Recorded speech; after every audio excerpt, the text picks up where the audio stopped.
So this chapter is entitled as knowledge of the absolute truth. So what is absolute truth?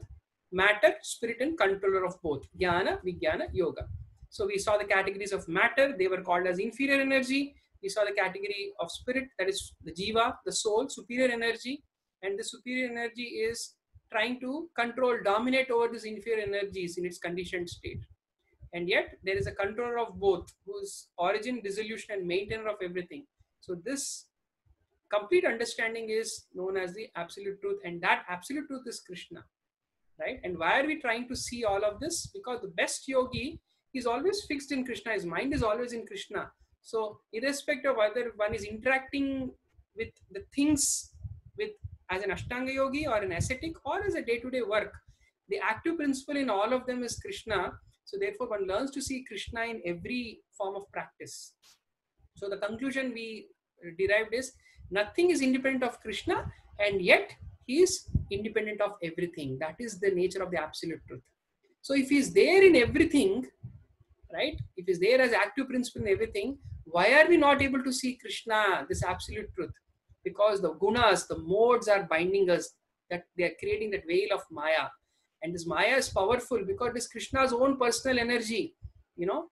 So if the example is given, you know, if imagine if I have a security guard and if you want to walk into my house, right, the security guard will not allow you to walk into the house.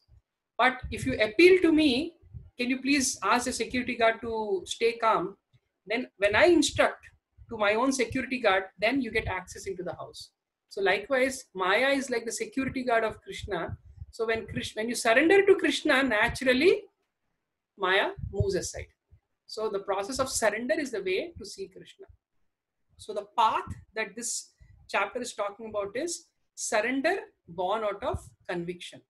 So who does not surrender? These four categories. Who do surrender? These four categories. And among them, the Jnani is the best because he's a seeker, right? But in the process of surrender, there are obstacles because there are certain philosophical misconceptions that may come. Anything better than me, higher than me, I need to surrender. So the demigods are there.